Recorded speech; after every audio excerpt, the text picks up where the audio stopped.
నేను రక్షింపబడిన రోజుల్లో జీన్స్ ప్యాంట్, అంటే ఆ రోజుల్లో జీన్స్ ప్యాంట్ కొంచెం బూట్ కట్ ఉండే జీన్స్ ప్యాంట్ ఉండేది.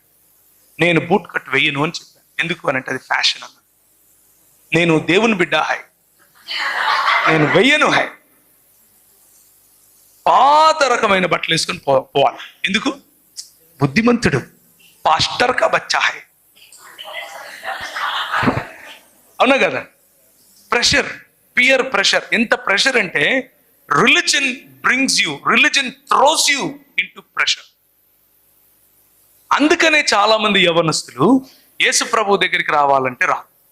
ఎందుకు రారు అని అంటే ప్రపంచంలో నిన్న ఒక శనివారము ఒక కమ్యూనిస్ట్ ఆయన, ఒక ఆర్ఎస్ఎస్ అంటే ఎక్స్-ఆర్ఎస్ఎస్, ఇంకొక అంబేద్కరిస్ట్, ఈ ముగ్గురిని కూర్చోబెట్టి నేను ఒక చర్చ కండక్ట్ చేశాను రక్షణ టీవీలో. డిబేట్ లాంటి చర్చ. ఆ చర్చలో ఈ ఆర్ఎస్ఎస్ ఆయన అంటున్నాడు, యేసు ప్రభు అంటే ఎవరికి ఇబ్బంది ఉంటుందండి? ప్రపంచంలో అందరూ యేసు ప్రభుని నమ్ముతారు, అందరూ యేసు ప్రభు అంటే ఇష్టమే, కాకపోతే క్రైస్తవులు చూస్తేనే చిరాకు అంటున్నాడు. క్రైస్తవులను చూస్తే చిరాకు.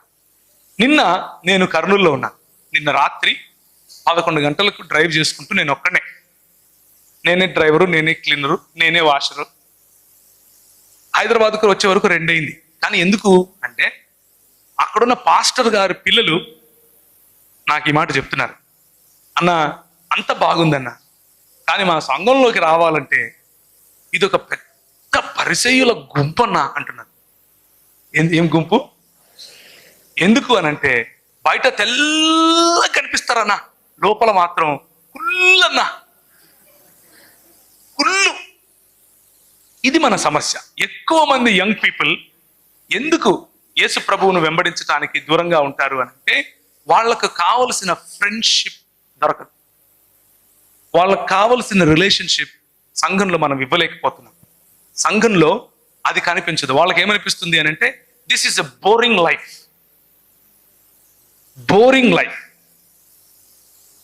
ప్రభు ఒకరోజు నేను క్యాట్ కోసం ప్రిపేర్ అవుతున్నాను.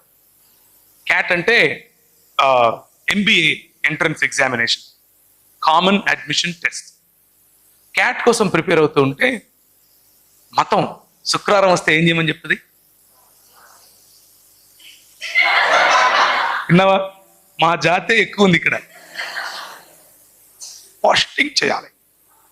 పోస్టింగ్ చేయడం కోసం అంటే అలాగే పలికేవారు మా సంఘంలో, పోస్టింగ్ చేస్తున్నావా బ్రదర్ అన్న? చేస్తున్నానా? చేయలేదంటే నేను తక్కువ జాతికి చెందిన క్రైస్తవుడిని అయిపోతాను కదా, నేను పనికిరాని క్రైస్తవుడిని అయిపోతాను కదా. పాస్టింగ్ చేయడంట. సరే నేను చేస్తా. శుక్రవారం వచ్చింది, నారాయణగూడ బ్యాప్టిస్ట్ చర్చ్కి వెళ్ళాను. ఫాస్టింగ్ చేసుకుంటూ ఉదయం నుంచి సాయంత్రం వరకు ప్రభుత్వం గడపాలి అని మతపరమైనటువంటి కోరిక, మతపరమైనటువంటి ప్రభువును సంతోష పెట్టాలి అన్న కోరిక. ఈ మతంలో నేను వెళ్ళి ప్రార్థన చేయటం మొదలుపెట్టాను. ఆమోసు గ్రంథం ద్వారా ప్రభువు నాతో మాట్లాడుతున్నాడు. నా కళ్ళు తెరిచే ఉన్నాయి. నా ముందు ఒక పెద్ద దర్శనం. అందులో ప్రభు అయిన యేసు క్రీస్తు తెల్లటి బట్టలు వేసుకుని తన చేతులు ఇలా బారుగా చాపి ఉంటే, టోపీలు పెట్టుకుని కల్దీయులు చాలా మంది ముస్లింలాగా కనిపిస్తున్నారు నాకు. కొన్ని వేల మంది, కొన్ని లక్షల మంది ఆయన చేతుల్లోకి దూరిపోతున్నారు. అది నాకు కనిపిస్తుంది. ఆ తర్వాత హబక్కూకు గ్రంథం 3వ అధ్యాయం నుంచి అంజూరపు చెట్లు ఫలించకపోయినను, చాలలో పశువులు లేకపోయినను, ఆ వాక్య భాగం నాకు కనిపిస్తుంది. నేను చదువుతున్నాను దాన్ని. అప్పుడు నేను ప్రభు నన్ను ఉత్తర భారతదేశంలో పరిచర్య కోసం నువ్వు వెళ్ళాలి అని నాతో మాట్లాడుతున్నాడు. ఉత్తర భారతదేశంలో పరిచర్య కోసం నువ్వు వెళ్ళాలి. ఇందోర్ అనే పట్టణానికి నువ్వు వెళ్ళాలి. మళ్ళీ యాజ్ యూజువల్ ఒక బ్యాగ్ తీసుకున్నాను, 2 జతలు వేసుకుని బయలుదేరాను.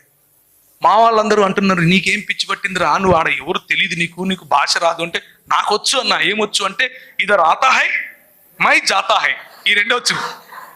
తుమ్ ఆతా హై మై జాతా హై, ఈ 2 హిందీ భాషలో బాగా వచ్చు నాకు. అది వచ్చు అన్నాను. ఒరే నిన్ను తొక్కి చంపేస్తారా వాళ్ళు అన్నారు. నో ప్రాబ్లం, వెళ్ళిపోతా. కసి, దేవుని కోసం, దేవుడు మాట్లాడాడు అన్న కసి. కానీ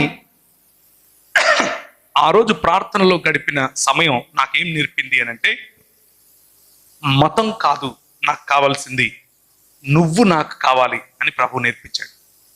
it is not about religion. మత ప్రాతిపదికన చేసే పనులు నీకు రక్షణను తీసుకొచ్చి ఇవ్వవు, నీ రక్షణను పోగొట్టవు. జాగ్రత్తగా వినండి మళ్ళీ. మత ప్రాతిపదికన చేసే పనులు నీకు రక్షణను కొనివ్వవు, నీ రక్షణను పోగొట్టవు. కానీ ప్రభు అయిన యేసు అన్నట్లుగా నిన్ను మలినం చేసేది నీ మనసులో నుంచే వస్తోంది. నిన్ను మలినం చేసేది నీలో నుండే వస్తోంది.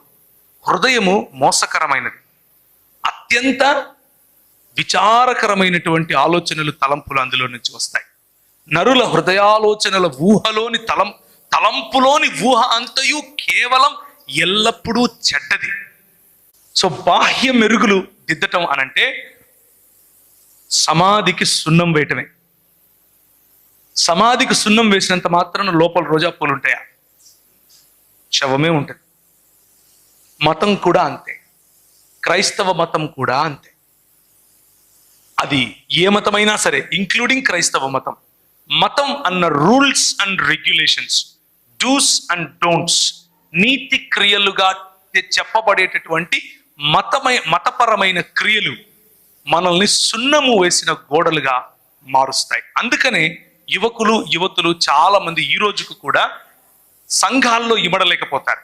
సంఘంలోనికి రావాలి అని అంటే వాళ్ళకు బోరింగ్ అనిపిస్తుంది. ఎందుకు అనంటే నాకు నచ్చిన మ్యూజిక్ ఉండదు. ఆయన ఎప్పుడో భూమి పుట్టక ముందు ఒక ఆయన పాట రాసింటాడు, ఆ పాటే పాడాలంటాడు మా పాస్టర్. ఇలాంటి మనకు కొన్ని అడ్డంకులు, ఆ అడ్డంకుల కారణంగా మనం ప్రభువు దగ్గరికి రాకుండా ఉంటాం. కానీ ఈరోజు ఉదయం I want to encourage you. నేను మిమ్మల్ని ఎంకరేజ్ చేయాలి అని ఆశపడుతున్నాను. ఫ్రెండ్షిప్ దట్ యు లాస్ట్, నీకు లోకంలో కనిపించే ఫ్రెండ్షిప్ ఏం చేస్తుంది అని అంటే, ఒక్కసారి బైబిల్ ఓపెన్ చేసి చూస్తారా? లోకంలో కనిపించే ఫ్రెండ్షిప్ నువ్వు తీసుకునే నిర్ణయాలపైన ఎలాంటి ప్రభావం